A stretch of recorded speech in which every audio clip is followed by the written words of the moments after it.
Hoje vou falar sobre defesa nacional, a especialidade que eu quero tirar. Este é o símbolo do exército, este é o símbolo da força aérea e este é o símbolo da marinha. Os três ramos da força aérea. Os três ramos da força aérea, os três ramos das forças armadas portuguesas. As forças armadas portuguesas são constituídas por um órgão de comando central, o Estado-Maior-Geral das Forças Armadas, e por três ramos operacionais: a Marinha, o Exército e a Força Aérea. A Marinha é responsável pela defesa naval e autoridade marítima, operando navios submarinos e fuzileiros, explora as carreiras e postos navais no site da Marinha Portuguesa. Exército: o componente terrestre encarregue de operações de defesa militar em terra. Conheça e pode conhecer a organização e as missões na página do Exército Português. Força Aérea, dedicada à vigilância e defesa no espaço aéreo nacional. Pode ver detalhes operacionais no portal da Força Aérea Portuguesa. As funções dos ramos das Forças Armadas são a defesa nacional, garantir a soberania, independência nacional e integridade territorial contra as ameaças externas, com compromissos internacionais, participar em missões de paz e estabilização no âmbito da OTAN, União Europeia e ONU. Segurança e soberania, que é garantir a integridade do território terrestre, aéreo e marítimo. Apoio às populações, que é colaborar em situações de calamidade pública, catástrofes naturais ou emergências. Exemplo, o apoio na pandemia do Covid-19. Cooperação técnico-militar, as ações de cooperação com outros países. As Forças Armadas são comandadas pelo Presidente da República, que é o Comandante Supremo. O serviço militar obrigatório em tempo de paz foi totalmente abolido em novembro de 2004, ficando as obrigações militares dos cidadãos portugueses limitadas à participação do Dia da Defesa Nacional quando completam 18 anos de idade. Desde então, as Forças Armadas têm sido compostas inteiramente por militares profissionais que prestam serviço como parte do quadro permanente ou nos regimes de contrato e voluntário. Até o início da década de 90, o serviço militar prestado pelas mulheres limitava-se a algumas especialidades relacionadas com os serviços de saúde, mas desde então foi alargado a todas as áreas. Em 2022, as mulheres representavam cerca de 13% dos efetivos das Forças Armadas Portuguesas. Missões da FAP. As Forças Armadas Portuguesas garantem a defesa militar da República, focando-se na soberania nacional, segurança internacional da OTAN, ONU e a proteção civil. As missões incluem patrulha territorial, operações especiais, estabilidade do flanco leste da OTAN, além do apoio das populações. Principais missões e âmbitos: defesa nacional, compromissos internacionais, por exemplo, da ONU, da UE e da OTAN, ou seja, participação de operações de paz, gestão de crises humanitárias. Exemplos: destacamentos do flanco oeste da OTAN, que é na Roménia, e no Mediterrâneo, e cooperação no Iraque. Operações especiais, ou seja, reconhecimento da ação direta da assistência militar com as forças de elite, como os Rangers. Cooperação técnico-militar, ou seja, ações de formação de treino com outros países, focando na CPLP, exemplo São Tomé e Príncipe. Proteção civil e ameaças transnacionais. As Forças Armadas Portuguesas, ou FAP, garantem a defesa militar da República, focando-se na soberania nacional, segurança internacional e proteção civil. As missões incluem patrulha territorial, operações especiais e estabilidade do flanco leste da NATO. além do apoio das populações.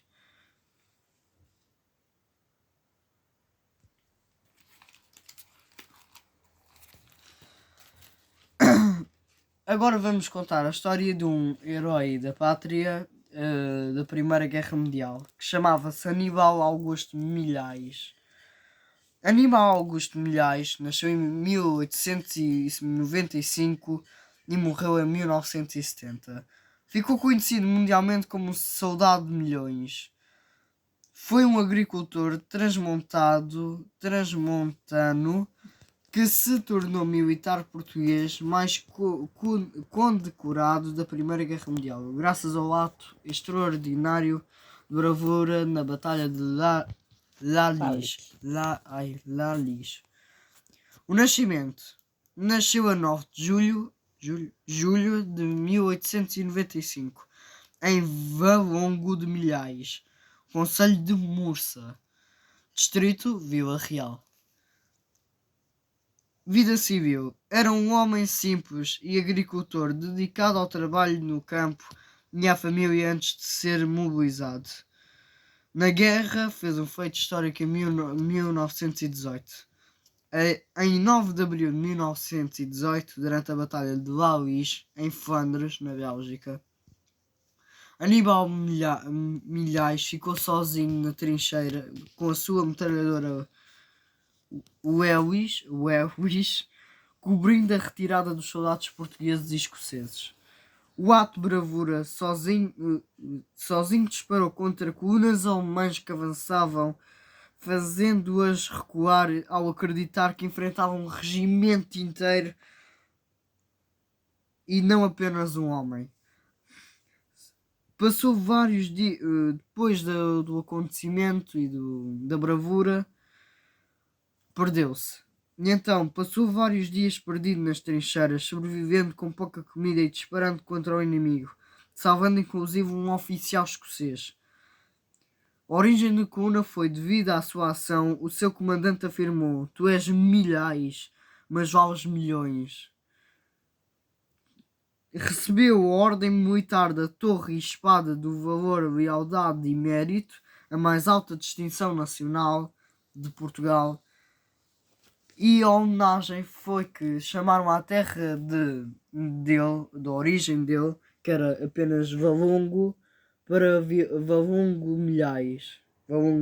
Valongo de Milhais, em 1924. A sua honra. Em sua honra. Quando ele regressou ao campo depois da guerra, apesar do título de herói, regressou à sua vida simples como agricultor, enfrentando dificuldades económicas. Infelizmente, faleceu a 3 de junho de 1970, aos 75 anos, na sua terra natal. A sua casa, em Valongo de Milhais, foi transformada na Casa Museu Soldado de Milhões, um memorial à sua coragem.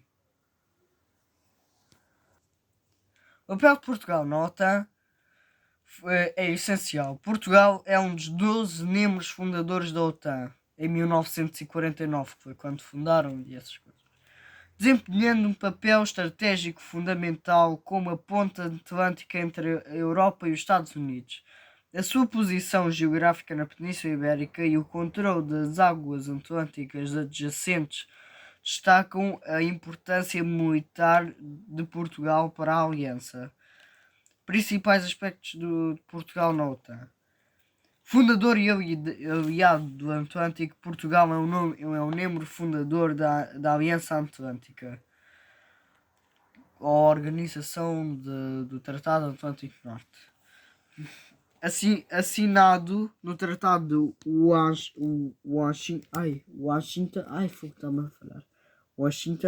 George Washington, pronto, em 4 de abril de 1944. Eu tenho uma importância estratégica. Os Açores. A cedência da base aérea dos Açores, que é a base das bases, nomeadamente a base das bases, tem sido desde a Segunda Guerra Mundial um pouco crucial para a projeção de forças americanas e britânicas, consolidando relevância geopolítica do país. Os comandos e as infraestruturas. Oeiras, College Naval Striking and Support Force NATO. Strike for NATO. Um comando naval conjunto crucial para a aliança desde 2012. Anteriormente, Portugal albergou o Comando Ibervante, Comando da Aérea Ibero-Atlântica. Portugal tem uma participação ativa, contribui ativamente para as missões de segurança, vigilância marítima e defesa coletiva, alinhando a sua política externa com o Conceito Estratégico de Defesa Nacional, CEDN. Missões recentes. A participação portuguesa estende-se às missões da Europa Leste, reforçando postura defensiva da NATO, da OTAN, perante as atuais ameaças à segurança da Europa. Historicamente, a adesão foi importante para a integração internacional de Portugal, permitindo o país reforçar as suas forças armadas e a ligação aos aliados.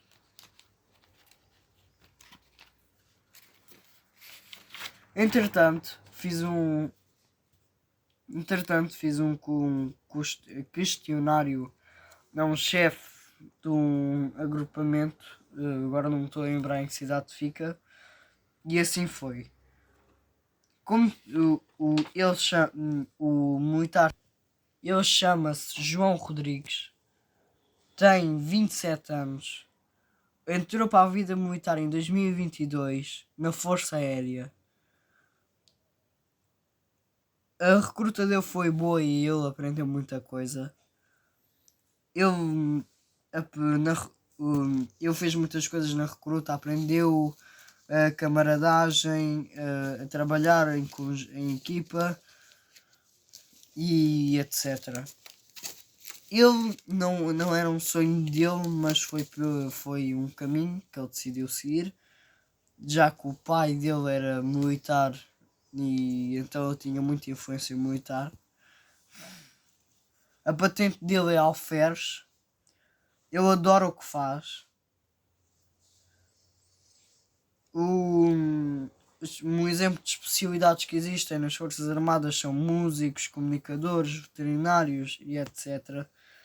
Sim, existem veterinários na Força Aérea para os cães. Ele tem a especialidade de comunicador. Eu já fui a missões externas, que no caso foi para a Lituânia e Moçambique. Nessas missões ele aprendeu muito e não teve nenhum medo, tanto que ele adorou aquilo. Ele ainda não saltou de avião, ainda, com a voz que ele me disse, está-me a parecer que daqui a nada vai saltar. E eu penso em trabalhar o resto da carreira dele. E pronto. Foi a entrevista que eu fiz. E esta é a especialidade de defesa nacional.